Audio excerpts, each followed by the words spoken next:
बिस्मिल्लाहिर रहमानिर रहीम आउज़ु बिल्लाहि मिनाश शाइतानिर रजीम बिस्मिल्लाहिर रहमानिर रहीम। हे जगतबासी, আমি শামীম আলী চিশতি আপনাদের কাছে একটি আলোচনা নিয়ে আসলাম।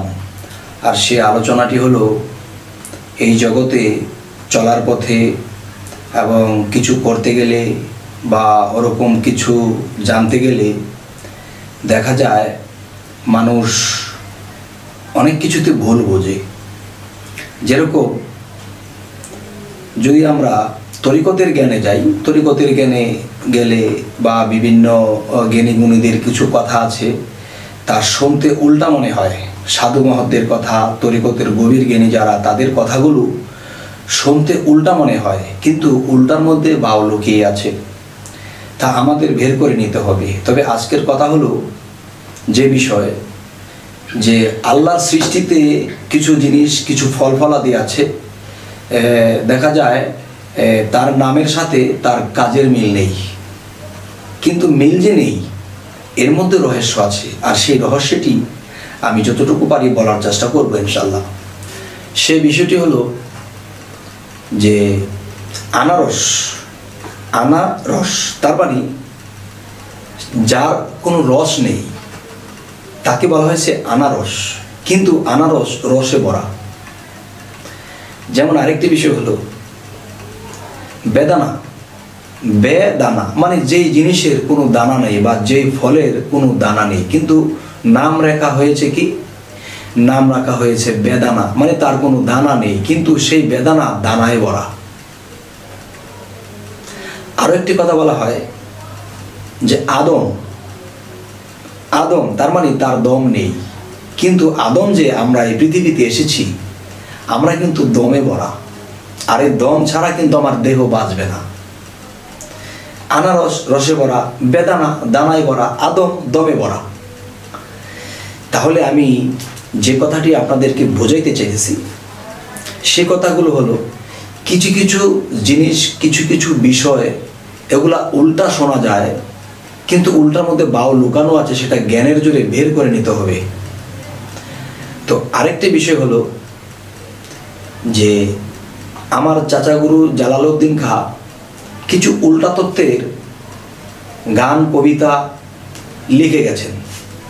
যেমন শুনতে পুরোটাই উল্টা, কিন্তু এর মধ্যে ভাব লুকানো আছে। যেমন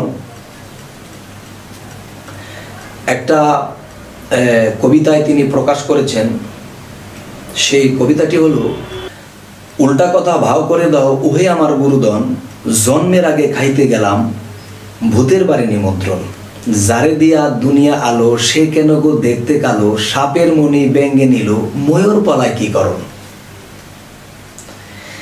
যে এই যে উল্টা ভাবে কথা লেখা হয়েছে এবং এটা বহু শিল্পীরা বহু বয়াতি জগতে গাইতেছেন, কেউ বুঝতেছেন কেউ বুঝতেছেন না। যে উল্টা কথা ভাও করে দাও ওহে আমার গুরুদন, জন্মের আগে খাইতে গেলাম ভূতের বাড়ি নিমন্ত্রণ, যারে দিয়া দুনিয়া আলো সে কেন গো দেখতে কালো, সাপের মনে ব্যঙ্গে নিল ময়ূর পলায় কি কারণ। বাবার যেদিন মৃত্যু হইল সেই দিন মা যুবতী হইল, আগেই ছেলে জন্ম নিল পাইনা কথা নিরূপণ। আরেকটা বিষয় হলো যে পানির তলে আগুন জ্বলে শুকনায় দৌড়াদৌড়ি, বাবার বিয়ার তারিখ আনতে ছেলে গেল মামার বাড়ি। তো বাবার বিয়ের তারিখ আনতে যাবে, বাবার তো বিয়ে হয়নি, তো ছেলে আসলো কোত্থেকে?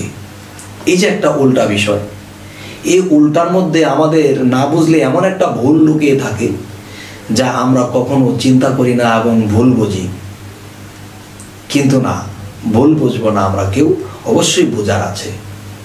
তবে এই ভিডিওর যে আলোচনাটি আমরা করতেছি, এক একটা গানের ব্যাখ্যা করতে গেলে ঘন্টা পার হয়ে যায়। তখন দেখা যায় যারা ভিউয়ার্স, যারা এগুলা দেখে তারা হয়তো বিরক্ত বোধ করবে। এই কবিতা বা এই গানটার ব্যাখ্যা করতে গেলে একটা ঘন্টা লেগে যাবে। তবে আপনারা যদি আমাকে কমেন্টে জানান যে হ্যাঁ আপনার 1 ঘন্টা লাগলেও এটার ব্যাখ্যা পুরাটা আমরা চাই, তো 1 ঘন্টার ভিডিও আপনি চাচ্ছেন, হয়তো আরেকজন চাচ্ছে না, একজন চাচ্ছেন তো আরেকজন চাচ্ছে না। তাই আমি সামনে একটা সিদ্ধান্ত নেব যে 10 মিনিট 12 মিনিট করে করে আমি কয়েকটা পর্ব করব, যেতে কয়েকটা গানের ব্যাখ্যা হয়ে যায়। যে বাবার যেদিন মৃত্যু হইল সেই দিন মা যুবতী হইল, আগেই ছেলে জন্ম নিল, পাইনা কথা নিরূপণ। এবার বলতেছে যে পানির তলে আগুন জ্বলে শুকনায় দৌড়াদৌড়ি, বাবার বিয়ার তারিখ আনতে ছেলে গেল মামার বাড়ি। শিয়ালের শিং সাপের পা আমারে নিয়া দেখাও, হে গুরু ঠিক বলে যাও, উল্টা তত্ত্বের বিবরণ। তবে আমি মনে করি যে আনারস যার রস নেই কিন্তু রসে ভরা, বেদানা দানায় ভরা, আমরা যে আদম এই দমে ভরা। এখন আমি যদি সেই কবিতার ব্যাখ্যাগুলো করতে যাই সময় লেগে যাবে, তো আজকে ছোট একটা ফিনিশিং দিয়ে রাখবো। সেটি হলো যে আদমের ভিতরে আদম, তার ভিতরে আরেক আদম, তাহলে গন্ধম খাইল কোন আদম? যে গন্ধম খাওয়ার কারণ পৃথিবীতে আল্লাহ করিলেন প্রেরণ। তো এই যে ভোগান্তি আদম আর হাওয়া ভুগল, এত কষ্ট করল, তো আমি বলবো যেই আদমকে নিষেধ করেছিল খেও না গন্ধম, আজ পর্যন্ত আমরা সকলেই খাইতেছি হরদম। তাহলে যে জিনিস নিষেধ করা হলো এবং সেই জিনিস কিন্তু আমরা আজও পর্যন্ত খেয়ে খেয়ে যাচ্ছি, কিন্তু আমরা বুঝতে পারছি না।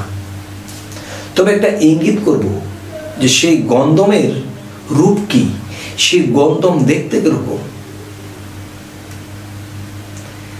আচ্ছা, তাহলে জ্ঞানী গুণীদের কাছে আমি একটা ইশারা করব, জ্ঞানীরা যদি বোঝে তাহলে আমাকে ইঙ্গিতেই তারা কমেন্টে বুঝিয়ে দেবেন। সেটি হলো যে গন্ধম মানে সেই গন্ধমটি যারা খায় তাদের গণদম হয়। গন্ধম মানে সেই ফলটির আকৃতি হলো গমের মতো। দেখবেন গমের একটা আকৃতি আছে, আর সেই গন্ধম ফলটার আকৃতি হলো গমের মতো। গম দম তার মানে ঘনদম। ওই ফলটি যারা খাইতে যায় তখন তাদের মধ্যে একটা ঘনদম হয়, আর ওই দমটার মধ্যে তখন আল্লাহ বিরাজ থাকলেও আল্লাহ একটি সাইড হয়ে থাকে। তখন এখানে কাজ হয় মুকরুমের, মুকরুমের ডিউটি পালন করা হয়। আর সেই মুকরুমের ডিউটি যখন পালন করা হয় তখন দেখা যায় যে পৃথিবীতে যেমন আদম বানিয়েছিলেন আদি আদমকে কে?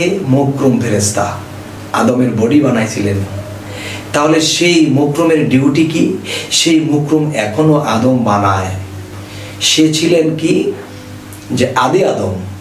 আর এখন আমরা সেই আদমের বংশধর, আমরা হইলাম বনি আদম। আর সেই বনি আদম মায়ের গর্ভে এখনো সেই মুকরুম ডিউটি করতেছে আদম বানানোর কাজে।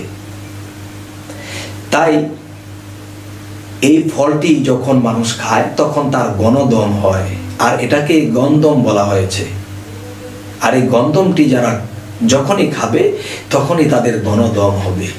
আমি জ্ঞানীদেরকে ইশারা দিয়ে গেলাম, এর চেয়ে বেশি আর বলতে পারছি না। তবে আমি সামনে আরো একটু ভেঙে বলার চেষ্টা করব। তো আপনারা যদি আমাকে জানান যে হ্যাঁ আমরা এই কথাগুলো আরো ভেঙে বুঝতে চাই, তাহলে আমি সামনে বলবো ইনশাল্লাহ। তবে সকলের সামনে বলতে গেলে যারা মোটামুটি সাধনা করেছে, মুর্শিদ ধরেছে, তারা কিছুটা বুঝে নেবে। আর যারা মুর্শিদ ধরেনি বা এই জগৎ বোঝেন না, তাদের কাছে বেশি একটা ভালো লাগবে না। তবে তারাও যেন বোঝে, আমি সামনে আরেকটু ক্লিয়ার করব, আরেকটু অগ্রসর হয়ে বলবো। তো আজ এই বলেই রাখছি, সকলেই ভালো থাকবেন। আল্লাহ হাফেজ।